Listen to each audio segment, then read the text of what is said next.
And then they tell me what happened and how brave and how great. And I can't say, do me a favor, you just can't do that. And I say, every time I meet with groups of people, it's not all like that, it's also other people, and you meet with journalists, but I can't cancel, like cancel culture, you know, they want to cancel everything, right? I can't cancel these people. I have to take care of our people. And every time I do it, I say, you know, it's risky. And sure as hell, I caught it. And now I guess they say I'm immune, so you could... I'm immune. And I got better fast. I I can now jump into the audience and give you all a big kiss, the women and the men. I'll even kiss the men. I'll kiss those big, powerful men down there. I won't love it, but I'll kiss them. Anyway, so no, it's, you know, it's an incredible thing, but I have an obligation. I can't say, somebody said, why did you do this? Why did you do that? I said, because these meetings are so important to people, and you're the president, and I can't do that. And what happened, and I always said after, I said, boy, that's risky probably, I guess, but, you know, whatever it is. And really, I got really well taken care of. And I really believe that this therapeutic or this cure, it was incredible. And, you know, we're going to make what I had available to everybody free. Free. It's incredible. The antibody. I think the antibody is the best thing. We're going to make it free. So, you know, and it's been incredible what we've been able to do. If you support our police, if you stand with the heroes of law enforcement, then you must defeat the Democrats on November 3rd. You have to do it. You have to do it. And by the way, you know, I hate to say it. I got a little briefing. I've been here before, as you know, but I got a little briefing on the area. You know, this is a Democrat area, but it's a Democrat area that really likes Trump a lot. And a lot of us are really great workers, and the workers like me. You know who doesn't like me? The heads of the union, they never like me. You know who does like me? The people in the union, they like me. But I'll tell you, this is largely, you know, a lot of Democrats. And many people in this audience are Democrats, but they're Democrats are going to vote for Trump. And we do great here. We do great here. And I appreciate it. And I take care of our workers, and I take care of jobs. And China will not get away with what they got away with. They're not going to get away with it.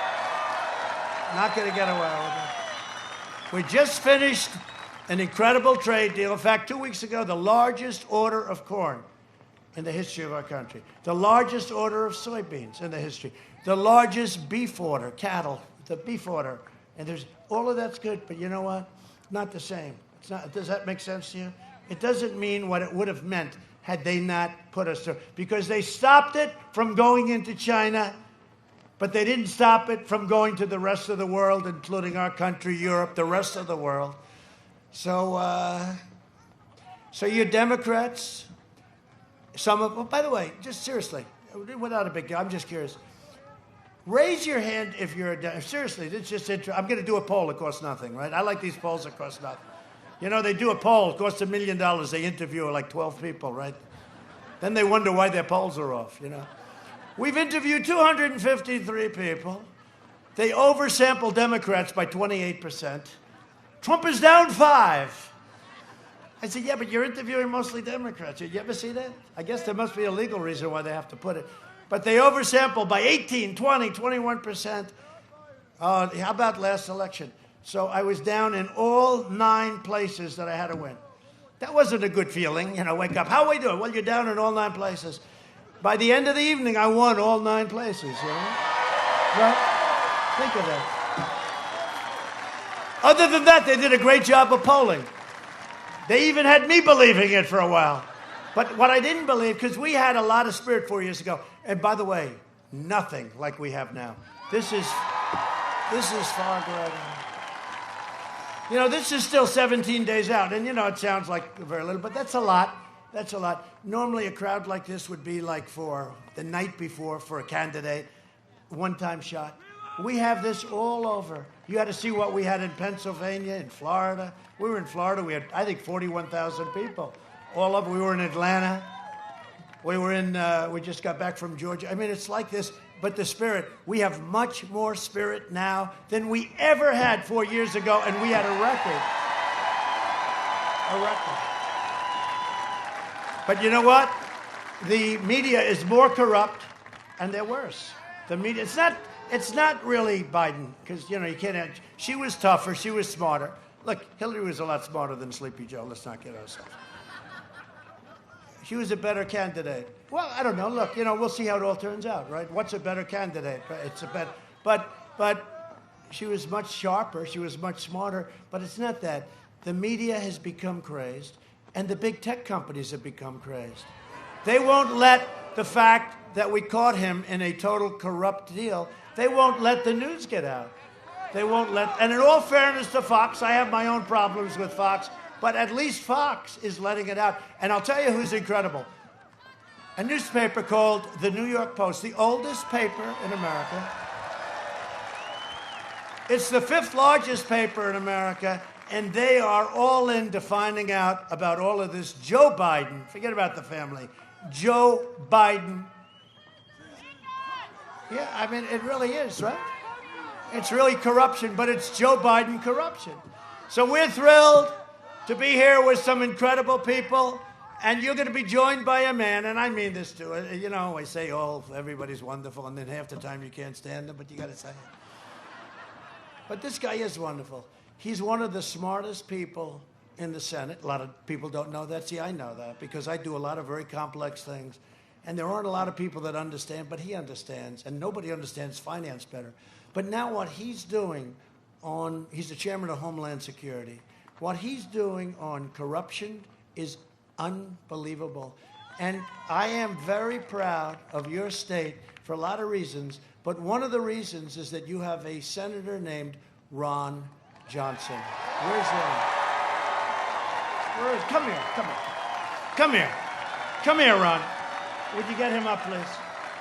Get him up. Come on, Ron. I got to get him up. He deserves it. He deserves it. Come on, Ron.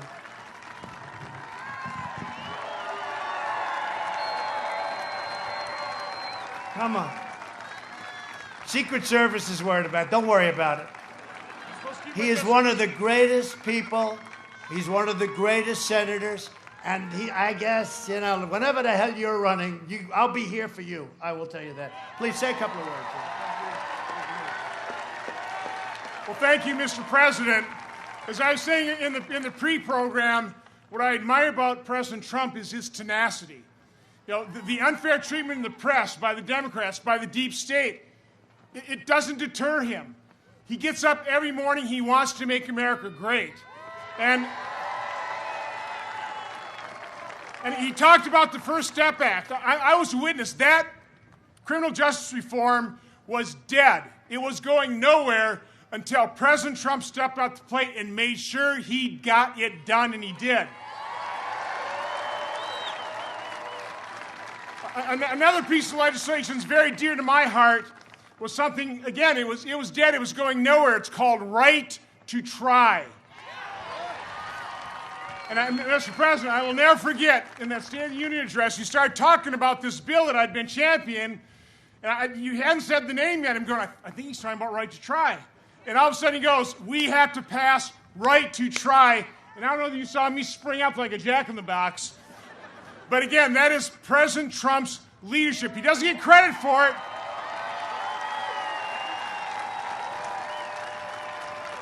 But he wakes up every day like the rest of you, loving this country and doing everything he can to make it a greater country. God bless you. God bless President Trump. Thank you.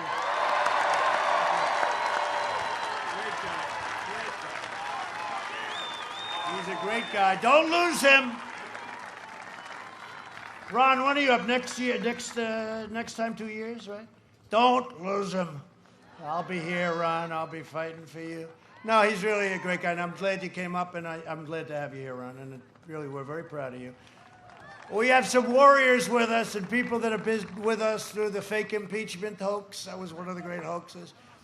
And don't forget, we have done, and Ron understands that better than maybe anybody, we've done more in 3.5 years than any administration, first 3.5 years, than any administration in the history. He mentions Right to Try. That's where a person is terminally ill and they can't get a medicine that looks real good, but it hasn't been approved because it has to go through this long process, which we've cut in half, by the way. but they can't get. So now they sign a document, and, it was very complicated, but not for me. It wasn't complicated. I said, you take the liability away. But we had problems with the insurance companies because they didn't want. We had problems with everybody, including the country. They didn't want to get sued. So people would go all over the world. If they had some money, if they didn't have money, they'd go home and they'd just die. And now if we have something that may work, but it's 2 years away, 3 years away, they sign just a quick waiver, and we've had right to try. And Ron, I don't know if you know the success rate. It's been unbelievable, the number of people. This isn't just trying. We have kept people alive and healthy and well and fully recovered. It's a very great thing. And I could never understand it because for years I said, why wouldn't they give somebody who's terminally ill a drug? And because they say, we don't want to get sued because they'll get sued, the family will sue or something happens. I mean, I understand it all, but we got it done. They signed a waiver, but we got it done. And the effects, and you know what else happened? Side effect that nobody thought too much about? These companies that are trying to prove that their drug works, I'll tell you, if it works there, it works everywhere. It's incredible. And they're able to speed it up, where they speed them up, because we've had some unbelievable stories. One in particular that I know, a young lady who spoke at the National Convention, Republican National Convention. But the success rate has been incredible. So I want to thank you for that. You're right. You're one of the real authors of it. We want to also thank Glenn Grothman. Glenn has been incredible. He's been from the beginning by me, and I want to thank you, Glenn, for what you've done. A young, beautiful gentleman, Brian Style. Hi, Brian. What a job he's doing. What a job. This is your deal over here, right? This is good. This is it. Keep him happy, I'll tell you. It's a big future. Thank you very much for being here. And everybody knows Darren LaHood. Darren, thank you. Great job. Warriors. You really are. You're all great. Wisconsin. You produce them good in Wisconsin. What can I tell you? The Wisconsin GOP chairman, Andrew Hitt. Where's Andrew? Thank you, Andrew. How are we doing, Andrew? Going to win this state? We've got to win it. We got to win it. By the way, I wanted to ask, before Ron Johnson interrupted me, so who is a Republican here? Just raise your hand. Okay, that's a lot. Seriously, don't worry about your hand. We all love you. Who is a Democrat here?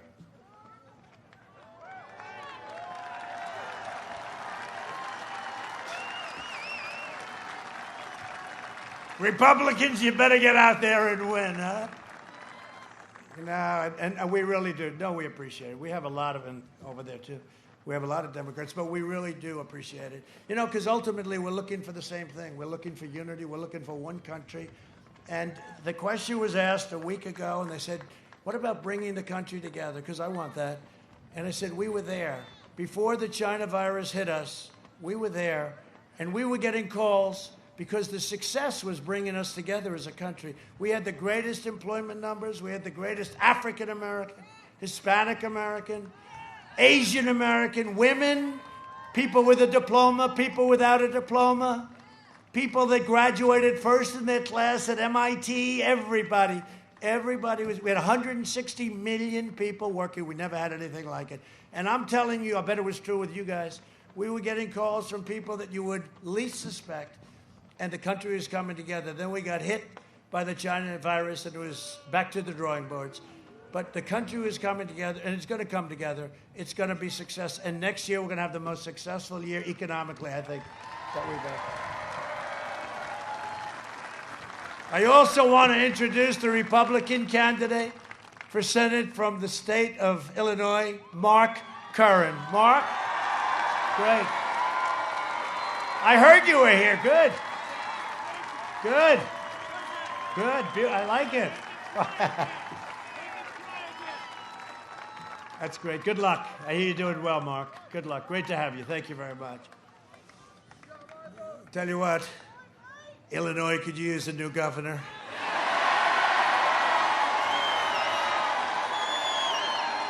That guy doesn't know what's happening. They got to open up that state. They got to open up that state. Kids have to get back to school. You know, Barron had it, right? They said Barron Trump, my boy. My very tall young boy, he's very tall. But Barron Trump had it, and they said, sir, he tested positive. And like about 9 seconds later, how's Barron doing? Oh, he's all better. No, young people, you know, they have, we hate to admit it, they have the stronger, they're very strong immune system, incredibly strong. We have to get back to school. Have to get back to school. You watch what happens. On November 4th, they'll all say, all right, now everybody, they're only doing this for politics. I really believe that. Because they want the numbers to look as bad as possible. So whether it's your state or whether it's an Illinois or whether it's New York or whether it's Michigan. Hey, we won the case in Michigan. The courts have now forced her. They said it was unconstitutional what she was doing.